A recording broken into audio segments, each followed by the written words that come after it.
नमस्कार दोस्तों। आज हम देखेंगे the international year of millets. जो हम चर्चा करने जा रहे हैं आज के टॉपिक में वो ये होगा कि वाई इन न्यूज़।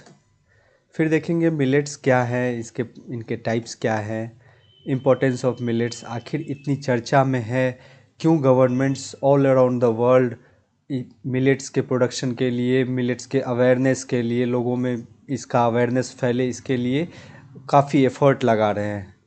फिर मिलेट प्रोडक्शन इन इंडिया। आखिर मिलेट का production compare to paddy, wheat, धान, गेहूँ इन सब की तुलना में कम क्यों होता है? मिलेट आखिर लैग कहाँ करता है और इंडिया क्या कर रही है इन चीज़ों को प्रमोट करने के लिए? फाइनली जो हमारा एक यूनिक सेक्शन हो, हर वीडियो में जो हमारे चैनल पे अपलोड होंगे उसमें दो सेक्शन यूनिक होंगे। वो होगा यूजेस। इस सेक्शन में हम डिस्कस करेंगे क्रॉस डायमेंशनल यूज़। इस टॉपिक का कहाँ कहाँ UPSC examination point of view से किस किस जगह पे यूज़ कर सकते हैं और क्या इनोवेशन हम ला सकते हैं अपने थॉट प्रोसेस में, सो दैट कि एग्जामिनेशन में जब हम आंसर राइटिंग कर रहे हों तो वहाँ ये नेचुरल वे में चीज़ें निकल के आए। और दूसरा कीवर्ड्स, क्योंकि हमारा मानना है कि हर टॉपिक का कुछ टेक्निकल वर्ड होता है जिसको यूज़ करने से, आंसर राइटिंग में यूज़ करने से उस आंसर का ग्रेविटी बढ़ता है, वो एक अच्छा मैच्योर्ड आंसर लगता है। इसको एग्जांपल के रूप में मैं बाद में आपको समझाऊंगा जब इस सेक्शन में आएंगे। तो सबसे पहले हम लोग देखते हैं वाई इन न्यूज़। तो अभी 1 जनवरी को पीआईबी, 2 जनवरी को इनफैक्ट प्रेस इंफॉर्मेशन ब्यूरो पे एक आर्टिकल पब्लिश हुआ था जिसमें ये लिखा गया था कि international year of millets 2023 kick starts with focused activities being undertaken by central ministries, state governments and Indian embassies. आप सभी जानते हैं कि मार्च 2021 में यूएन जनरल असेंबली ने एक रिजोल्यूशन पास किया था और उस रिजोल्यूशन में ये बोला गया था कि 2023 का जो साल होगा, पूरे साल को इंटरनेशनल ईयर ऑफ मिलेट्स, यानी कि ये मिलेट्स के अंतर्राष्ट्रीय वर्ष के रूप में इसको देखा जाएगा। पूरे साल को हम लोग इसी रूप में सेलिब्रेट करेंगे। और ये इंटरेस्टिंग फैक्ट ये है कि ये प्रपोजल जो था वो इंडिया के द्वारा स्पॉन्सर्ड था। वो इंडिया ने इस प्रपोजल को मूव किया था और इसे 72 कंट्रीज़ का सपोर्ट प्राप्त हुआ और ये फाइनली रिजोल्यूशन पास हुआ। इस प्रपोजल को लाने का मकसद था कि जो लोगों में अवेयरनेस फैलाया जाए millets as an important food product in order to achieve food security and nutritional aspect. जो आदमी के जो आज हमारे देश में, स्पेशली इन करेंट कॉन्टेक्स्ट, देश में ही नहीं सारे विश्व में अगर हम देखें, रसिया यूक्रेन वॉर चल रही है, कोरोना का क्राइसिस, कोरोना पेंडेमिक पूरे वर्ल्ड को अफेक्ट किया, तो इनमें फूड सिक्योरिटी एक बहुत बड़ी चैलेंज के रूप में उभर के आई है। और न्यूट्रिशनल एस्पेक्ट तो आप जानते ही हैं कि इवन लोगों को खाना भी मिलता है तो वो बहुत सारे विटामिन्स, प्रोटीन्स, मिनरल्स इत्यादि से डिफिशिएंट होते हैं, तो न्यूट्रिशनल एस्पेक्ट भी कम होता है। तो इन सारी चीज़ों को कवर करते हुए मिलेट्स का इम्पोर्टेंस को देखना है कि ये किन किन एस्पेक्ट को कवर करते हैं और फाइनली हम लोग इसका यूजेज देखेंगे। तो ये चर्चा में इसलिए था कि 1 जनवरी से ये साल शुरू हो रहा है और 2023 जो है वो इंटरनेशनल ईयर ऑफ मिलेट्स है। तो गवर्नमेंट ऑफ इंडिया के डिफरेंट सेंट्रल मिनिस्ट्रीज ने, state governments, various Indian embassies ने इसको सेलिब्रेट करने के लिए बहुत सारे एक्टिविटीज़ ऑर्गेनाइज किए हैं और आगे साल भर करते रहेंगे। तो इसके लिए ये न्यूज़ में था। अब हम आते हैं मिलेट्स क्या है। देखिए, ये मिलेट्स क्या है एज सच आपको एग्ज़ाम में कभी डायरेक्टली पूछेगा नहीं, लेकिन जब भी आप अगर क्वेश्चन आता है डायरेक्ट मिलेट्स पे क्वेश्चन, या सपोज करो मिलेट प्रोडक्शन पे, तो 1-2 लाइन का इंट्रोडक्शन तो बनता है। तो वहाँ पे हम लोग इन चीज़ों को डिस्कस करेंगे कि ये स्मॉल ग्रेन सीरियल है, जैसे कि सोरगम हो गया, ज्वार जिसको बोलते हैं पर्ल मिलेट, बाजरा, फॉक्सटेल मिलेट, कंगनी, लिटिल मिलेट, कुटकी एट्सेट्रा है जो है। यहाँ आप टाइप्स ऑफ मिलेट्स को इस पिक्चर में आप देख सकते हैं। यहाँ पे इसको बस एक सरसरी निगाह से देख लेना है इन सारे टाइप्स को, बिकॉज कभी कभी क्या होता है प्रीलिम्स में मेंशन हो जाता है। आप सपोज करो सोरगम मेंशन कर दिया और आपको ये पता नहीं है कि sorghum is a type of millet, तो वहाँ आंसर ऑप्शन एलिमिनेट करने में काफ़ी डिफिकल्ट आती है। इसको याद नहीं करना है, just take a look and get familiarised with these words. फिर आपको मिलेट्स के बारे में कुछ इंटरेस्टिंग फैक्ट्स हम लोग देखते हैं। Millets was the among the first crops to be domesticated. इसका क्या मतलब हुआ? इसका मतलब ये हुआ कि जब human civilization progress early days में था, वो अपने हंटर स्टेज से एग्रीकल्चरल स्टेज की ओर ट्रांजिशन फेज में था, तो कुछ क्रॉप्स को मानव प्रजाति ने डोमेस्टिकेट किया, उसको उपजाना शुरू किया। तो उन कुछ क्रॉप्स में से एक मिलेट्स भी था जिसको मानव जाति ने सर्वप्रथम डोमेस्टिकेट किया। अगर आप इस मिलेट्स के इंडिजिनस वेराइटीज़ का बात करें कि ये इंडिजिनस कहाँ, किस कॉन्टिनेंट में, किस रीजन के का ये इंडिजिनस क्रॉप है, तो वो वेस्ट अफ्रीका, चाइना, जापान है। अगर हम ग्लोबल स्केल पे देखें तो सोरगम, जिसको ज्वार ज्वार भी बोलते हैं, ज्वार जो है बिगेस्ट प्रोडक्शन होता है ऑल ओवर द वर्ल्ड। अब आते हैं हम इम्पोर्टेंस में। इम्पोर्टेंस, अगर मिलेट्स के इम्पोर्टेंस की बात की जाए तो सबसे पहला एस्पेक्ट जो है जिसके कारण इसको आज के समय में बहुत ज़्यादा प्रमोट किया जा रहा है वो है food security aspect. Food security aspect के कारण क्या, फूड सिक्योरिटी से क्या मतलब है कि फूड सिक्योरिटी जनरली होता है कि हर व्यक्ति, पृथ्वी पे रहने वाले हर व्यक्ति को क्वालिटी फूड अफोर्डेबल रेट में एक्सेसिबल हो सके। देखिए यहाँ पे दो तीन चीज़ है, क्वालिटी फूड, फिर उसके बाद आता है अफोर्डेबिलिटी, एक्सेसिबिलिटी। ये तीनों मिला के फूड सिक्योरिटी एस्पेक्ट को कवर करता है। और तो आज के समय में आप देख रहे हैं, अभी हम लोग कुछ देर पहले भी इस चीज़ को डिस्कस किए थे कि कोरोना का काल है जिसमें कि सारा सप्लाई चेन डिस्टर्ब हो गया। ऊपर से रसिया और यूक्रेन वॉर के कारण क्या हो रहा है कि वो वीट प्रोड्यूसिंग एरिया था यूक्रेन में, बहुत ज़्यादा वीट प्रोडक्शन होता था, तो वो उस वार के कारण रेस्ट ऑफ द वर्ल्ड तक नहीं पहुंच पा रहा है। और जो अफ्रीकन कॉन्टिनेंट्स हैं, जो लीस्ट डेवलप्ड कंट्रीज़ हैं, वहाँ पे फूड अवेलेबिलिटी एक इशू बन गई है। और फूड, आप जानते हैं कि डिमांड सप्लाई का, जो किसी भी प्रोडक्ट का जो प्राइस होता है that is based on demand and supply. तो फूड सिक्योर, जब वहाँ पे फूड प्रोडक्ट्स नहीं पहुँचेंगे, वीट नहीं पहुँचेगा, राइस नहीं पहुँचेगा, तो उसका डिमांड बढ़ेगा, तो वो फिर प्राइस भी भागेगा। तो वो अनदर एस्पेक्ट जिसको अफोर्डेबिलिटी के रूप में हमने अभी कुछ देर पहले डिस्कस किया था, तो उसका अफोर्डेबिलिटी अफेक्ट होगा।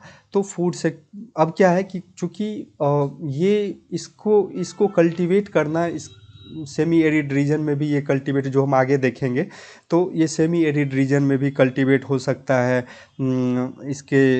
तो अगर हम इसकी प्रोडक्शन पे ज़्यादा से ज़्यादा ध्यान देंगे तो हमारा फूड सिक्योरिटी एस्पेक्ट कवर होगा। दूसरा, हिडन हंगर से मतलब हमारा ये है कि जनरली हम खाना तो खाते हैं, आप देखेंगे बहुत सारे ऐसे पुअर एरियाज़ में जहाँ लोग खाना तो खा रहे हैं, बट वहाँ के रहने वाले बच्चों का ग्रोथ और डेवलपमेंट सही से नहीं हो रहा है। तो होता क्या है कि आपको कैलोरीज तो मिल रहे हैं, बट जो नेसेसरी विटामिन मिनरल्स चाहिए वो मिसिंग होते हैं आपके फूड एलिमेंट्स में, फूड के कॉम्पोजिशन में। तो उस कारण से वो, जब आपके प्लेट से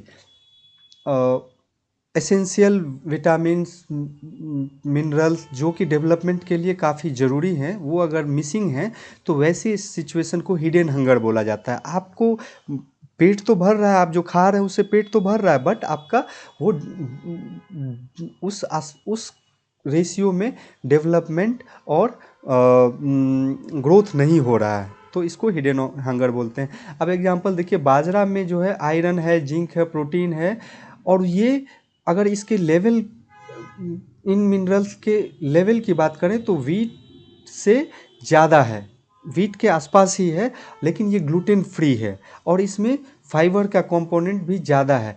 तो इन सारी चीज़ों के कारण क्या होता है कि ये हिडन हंगर के अफेक्ट को के इशू को एड्रेस करता है। हाई न्यूट्रिटिव वैल्यू, अगर आप मिलेट्स की बात करें तो रिसर्च बताता है कि ये power of house of nutrition है। एक मिलेट का जो 100 ग्राम का जो मिलेट जो होता है उसमें लगभग 7 से 12% प्रोटीन होता है, 2 से 5% फैट होता है, 65-75% कार्बोहाइड्रेट होता है और 15 से 20% 15 to 20% डाइटरी फाइबर होता है। क्लाइमेट फ्रेंडली क्रॉप है बिकॉज आज के समय में क्या होता है कि जहाँ पे वाटर अवेलेबिलिटी एक चैलेंज बन गया है, क्लाइमेट चेंज के कारण जो है रेनफॉल डिस्ट्रीब्यूशन अफेक्ट हो रहा है, जो पैटर्न था रेनफॉल का वो अफेक्ट हो रहा है। तो इन सब केसेस में ये एक ऐसा सुपर क्रॉप के रूप में उभर के आ रहा है जहां हम ड्रॉट हिट रीजन्स में भी इसका प्रोडक्शन कर सकते हैं। Very little less amount of water इसके प्रोडक्शन के लिए चाहिए। Millets food choice of future, क्योंकि अगर क्लाइमेट चेंज हो रहा है, ज़मीन कि लैंड का डिमांड बढ़ता जा रहा है, इन सारे चीज़ें में अगर इसको प्रमोट किया जाए तो ये फ्यूचर का फूड चॉइस हो सकता है। अभी क्या है कि देखिए मिलेट्स का एक और सिग्निफिकेंस है कि ये आपका एग्रीकल्चरल और डाइटरी डाइवर्सिटी देता है। आप देखेंगे अगर आप सिर्फ गेहूं के आटे का ही रोटी खा रहे हैं तो जो डाइटरी डाइवर्सिटी होना चाहिए वो फिर मिसिंग हो जाएगा। कभी आप देखते होंगे कि नॉर्थ इंडियन साइड में कभी मक्के की रोटी लोग खाते हैं, इसी तरह आप कभी बाजरे की रोटी खाएंगे, जब या फिर जो आटा होता है उसमें ये मल्टीग्रेन फ्लोर चला है, मल्टीग्रेन आटा आजकल चला है जिसमें कि ज्वार बाजरा मक्का गेहूं इन सब को पीस कर एक होलसम पैकेज प्रोडक्ट बनाया जाता है।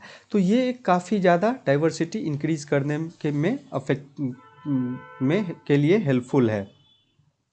वैसे भी बोला जाता है कि अगर डाइवर्सिटी हमारे प्लेट में टेबल पर फूड प्रोडक्ट्स के रूप में डाइटरी डाइवर्सिटी ना हो तो agriculture will become a monoculture. Agriculture जो हमें गिफ्ट के रूप में मिला है उसका पूरा नेचर ने इस तरह से बना के दिया है कि हर सीजन के लिए appropriate crop appropriate fruits nature ने डिवाइस किया। अब अगर हम एक ही चीज़ के प्रोडक्शन पे फोकस करेंगे, एक ही चीज़ का कंजम्पशन फोकस करेंगे तो जाहिर सी बात है कि दूसरा एस्पेक्ट जो है, दूसरा चीज़ जो हमको मिलना था वो नहीं मिल पाएगा। तो मिलेट्स से आपका डाइटरी डाइवर्सिटी भी आएगा। अब आते हैं हम लोग मिलेट्स इन इंडिया।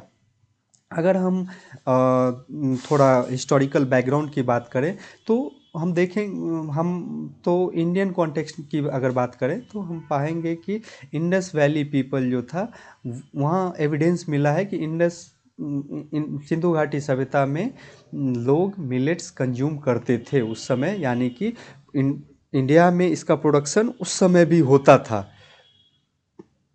वर्ल्ड में बहुत सारे वैरायटीज़ मिलेट्स के मिले हैं जो कि फर्स्ट कल्टीवेटेड इन इंडिया। उनका पहला खेती जो हुआ है वो इंडिया में ही हुआ है।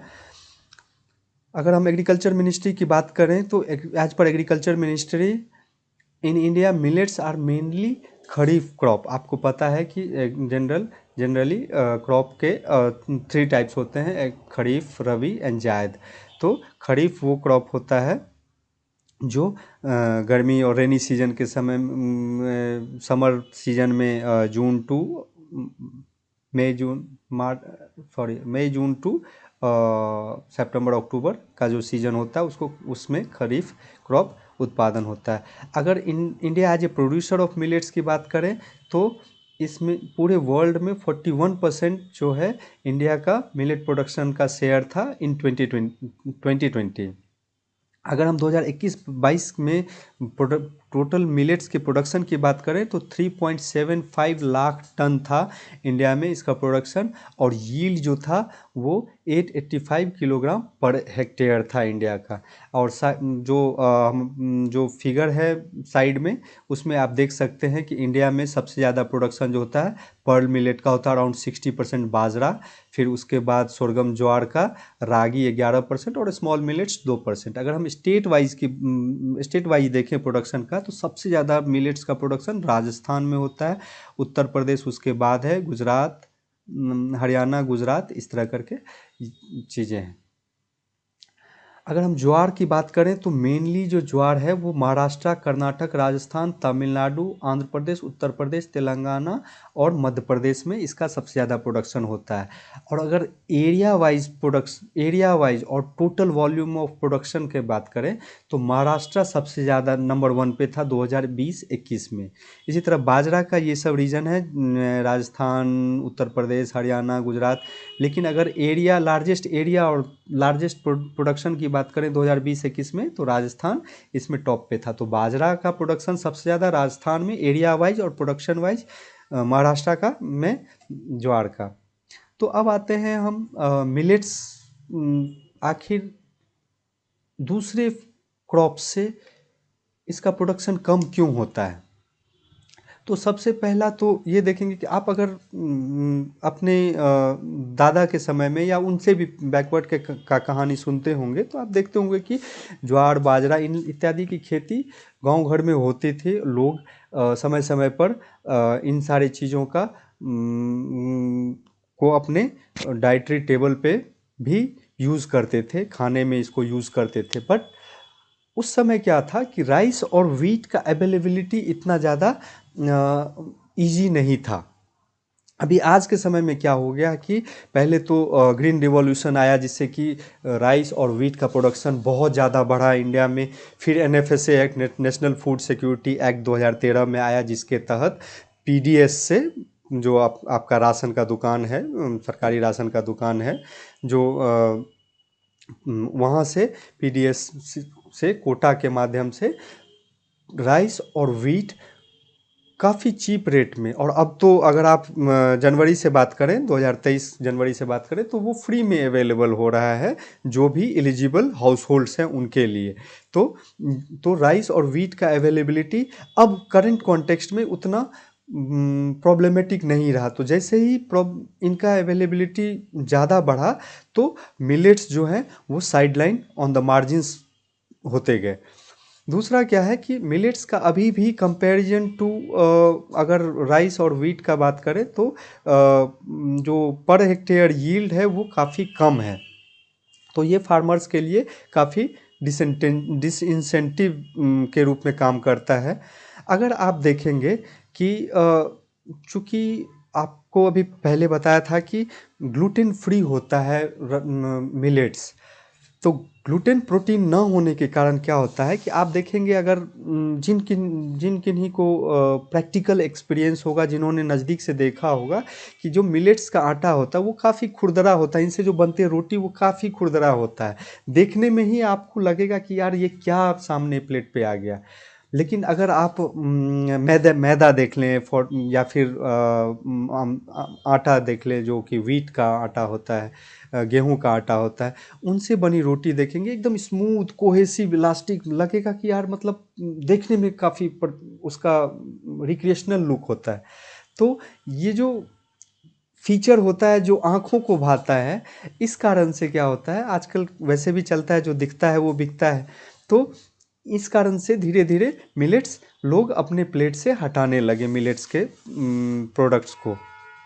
और फिर चूँकि मिलेट्स को ज़्यादा इरिगेशन की ज़रूरत नहीं है, लेकिन राइस और व्हीट को है। तो पुराने ज़माने में इरिगेशन फैसिलिटी इतनी ज़्यादा नहीं थी, तो लोग उसको वैसे भी कम प्रोड्यूस कर पाते थे राइस व्हीट को। तो इनके पास ऑप्शन कुछ नहीं होने के कारण ये लोग स्विच करते थे मिलेट्स प्रोडक्शन में। लेकिन जैसे जैसे इरिगेशन का एरिया कवरेज बढ़ता गया, अवेलेबिलिटी बढ़ता गया, तो लोग धीरे धीरे मिलेट्स की ओर ना स्विच करके राइस और अदर कैश क्रॉप्स की ओर स्विच करते गए।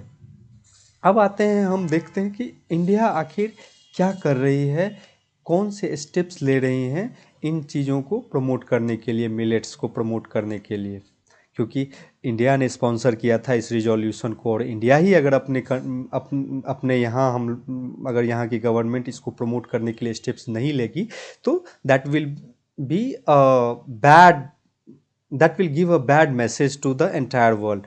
सो बेसिकली अगर हम स्टेप्स की बात करें तो उसमें देखेंगे कि मिलेट्स अंडर पीडीएस, तो अभी नेशनल फूड सिक्योरिटी एक्ट 2013 में अगर आप देखेंगे तो जो भी एलिजिबल हाउस होल्ड है उनको राइस, वीट, कोअर्स ग्रेन 3 रुपया, 2 रुपया और 1 रुपया रिस्पेक्टिवली पर केजी के हिसाब से दिया जाएगा। इसमें जो सेक्शन 2(5) है, सेक्शन 2 का जो सब सेक्शन 5 है एनएफएसए एक्ट का, उसमें कोअर्स ग्रेन भी मेंशन्ड है। ऑल्दो डायरेक्टली मेंशन मिलेट कहीं नहीं मेंशन है इस एक्ट में, लेकिन कोअर्स ग्रेन के अंदर ही मिलेट्स को रखा जाता है इंडिया में।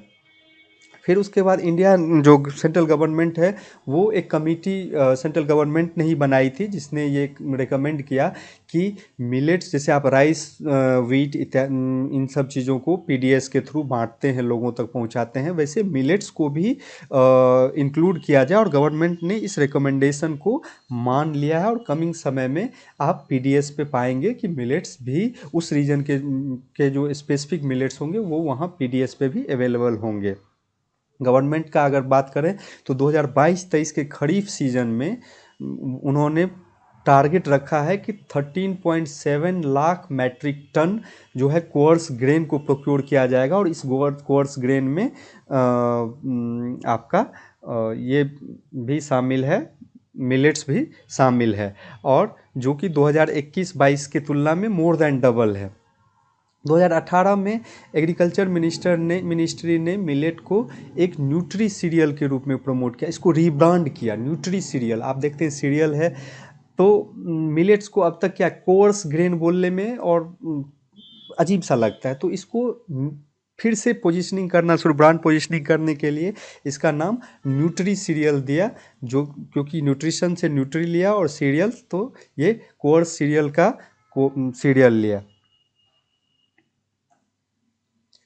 उसके बाद पूसा 1201 वैरायटी है जो कि हाइब्रिड बाजरा वैरायटी है। इसमें बेसिकली ये काफ़ी इम्प्रूव्ड यील्ड ये वैरायटी देता है।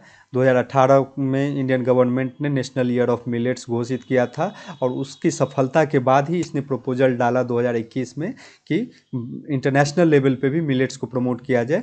और फाइनली अभी हाल ही में आपने देखा होगा न्यूज़पेपर में कि पार्लियामेंट में पीएम मोदी डिफरेंट लीडर्स के साथ पार्लियामेंट के कैंटीन में लंच कर रहे थे, जहां इन्हें मिलेट डिशेज सर्व किया गया था, और इस तरह से लोगों में एक मैसेज किया कि टॉप डिग्निटरीज भी जो हैं वो मिलेट्स को खा रहे हैं, तो आप भी इनके कंजम्पशन को बढ़ाएं। ये एक मैसेज वहाँ से बहुत गया, आप बगल के पिक्चर में भी देख सकते हैं।